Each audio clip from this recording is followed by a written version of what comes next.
Hi, welcome to Toy Hill Studio. My name is Kendall Kessler. Today I'm going to do a completely different demo painting. So far I've been doing ones where I have painted in an abstract expressionist way and then looked for forms and turned it into something. And I've also worked from a few sketches. Today I'm going to, on purpose, try to make what most people call an abstract painting. Artists call them non-objective or non-figurative. And I'm going to start off doing something I don't usually do, where I'm going to kind of plan the painting and not just start putting down colors. I'm going to swirl around. I'm going to do a lot of that and see what happens. This kind of painting is a really interesting painting. It's not what a lot of people think. A lot of people think it's just super mysterious. Now there are some artists I think that do consider it to be mysterious, but most artists see it as music without words. Gonna give you a little lecture today. Go back to the days when I was teaching at the university, at Radford University. In this kind of painting, it is the level of abstraction where you don't bring in your visual biases. We all have biases. Certain things we like to see more than other things. Some people really get into cars. Some people are fascinated with horses. We just all have these biases, and when you look at artwork, you bring those biases with you.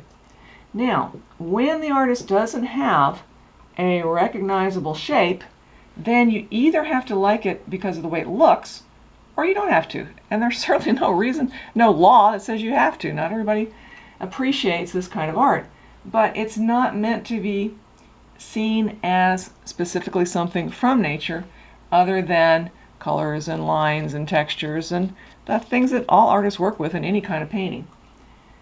And I never see it as real mysterious. I see it like I do in my representational work, that I am making decisions on something that I think is interesting to look at.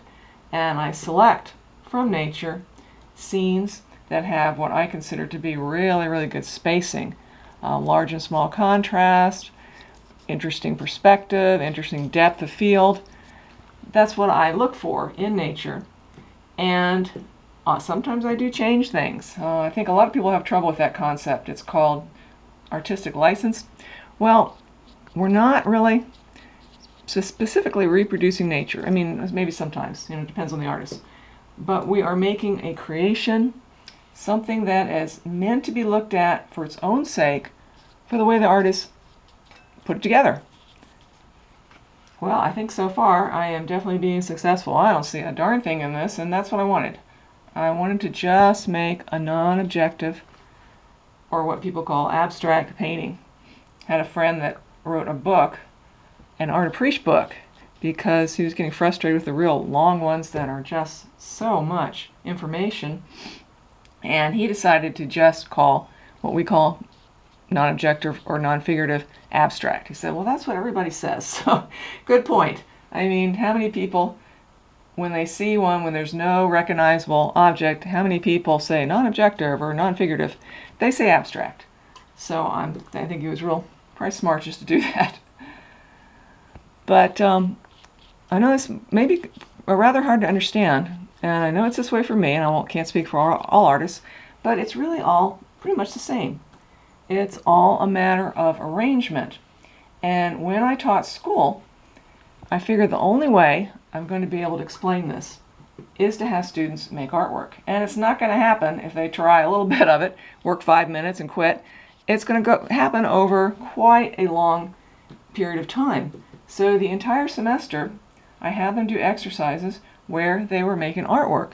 Because if someone does that for a while, eventually, I really believe they're going to start to see what artists see, that it's all abstract. It's all an arrangement by the artist. It doesn't matter if it's hyperreal, it's still an arrangement.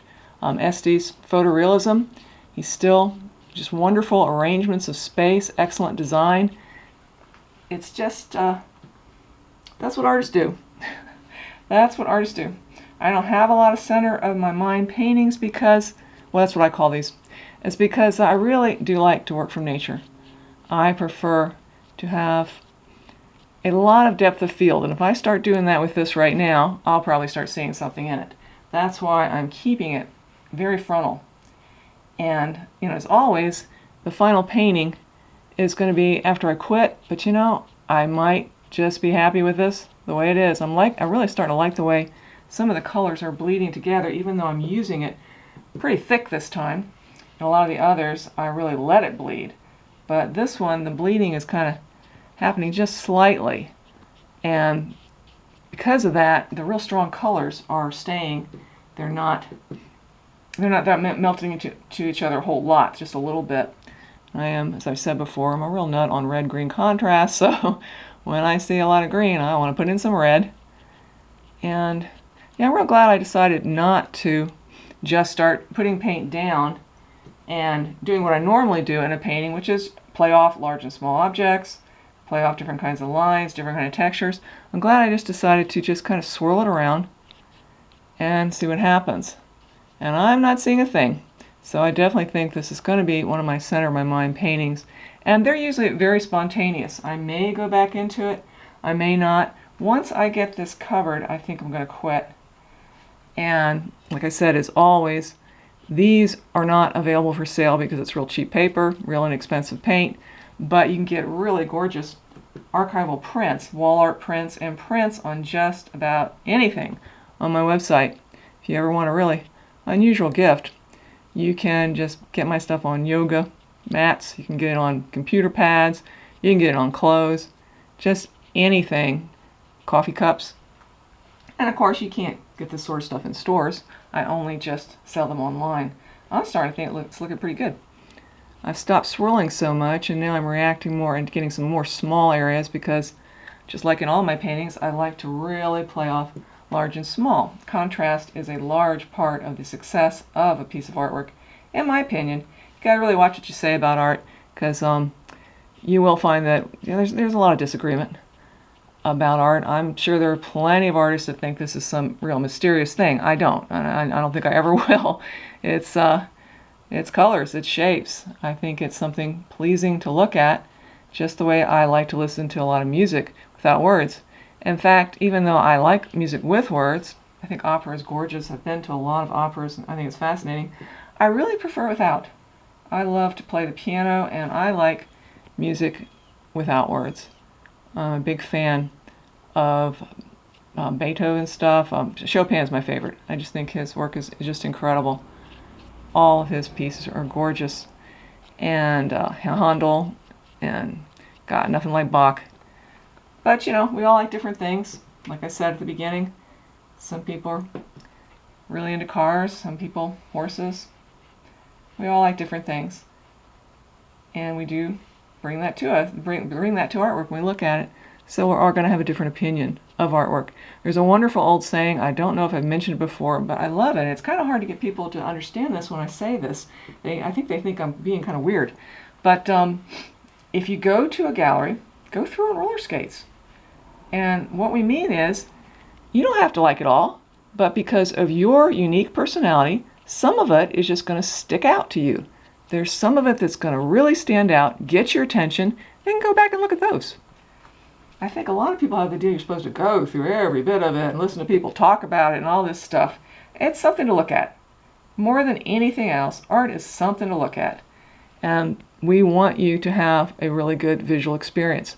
But we all have very different personalities, and you're going to respond to it differently. I think I'm getting towards the end. I'm really starting to like it. It's although oh no, I think I am starting to see something, but I'm not going to bring it out. Right through the air, I'm starting to see a little bird, a little yellow bird. But I'm going to keep it non-objective. I might go back into this with a smaller brush to get some more contrast. I really like the movement. I'm afraid that it's gotten to the point where it's very complicated. So if I do too much, I'm going to lose what I've already got. And that's always a problem in any kind of artwork, any kind of level. As I said, I mostly do representational paintings of the Blue Ridge. And it's never just the painting of the Blue Ridge. It's also my brushwork. And sometimes I choose colors that, actually a lot of times I choose colors, enhance them that I see and make them a little different. And so it's really tricky to know when to quit. And I have learned to just let them live, not get upset with them and get rid of them as I used to, because I have destroyed a lot of paintings that I would like to have back. But you start out and you really, really get uptight about them. Okay, I'm afraid I'm going to lose something at this point, so I think I'm just going to put a few more lines in, get a little more of a swirl effect. Maybe just get a smaller brush. Yep, smaller brush and do just a couple more things, and then I'm going to quit. I always like to use this really strong blue-green that I think just really makes wonderful accents. And I'm going to put that in a few of these areas that are white. I don't want to have any white in it. There's nothing wrong with having white, but I like to really, really just have the colors played off. And we artists, we tend to look at white as a neutral, and I don't want any neutrals. I think I'm probably better quit, or I'm going to lose some of the complexity that I have by doing too much. But then I see one more thing I want to do. Oh well, I really do live to paint. It is what I do, and I work hard to market it, and I hope that you will look at my website. The links are in the description for you to see all the different kinds of things I do. Most of my work, as I said, is representational, but I also do what people call abstracts, and I do some dream paintings. I paint, I guess because this is so important to me, sometimes I actually see paintings in my sleep, and I can't completely reproduce them, but I can get a semblance of them, so I have a few of those. It's really strange. I guess just what I do, so it's in my sleep too. Someone told me that that happened to Van Gogh too. So I guess I'm sure that probably happens to a lot of people in different professions. Okay, I'm really going to have to quit here. I'm going to lose what I've got. But I think I've got a lot of complexity, a lot of good motion, nice texture, the things that I look for in all my paintings. So thank you for watching. Again, please look at more of my work with the links in the description.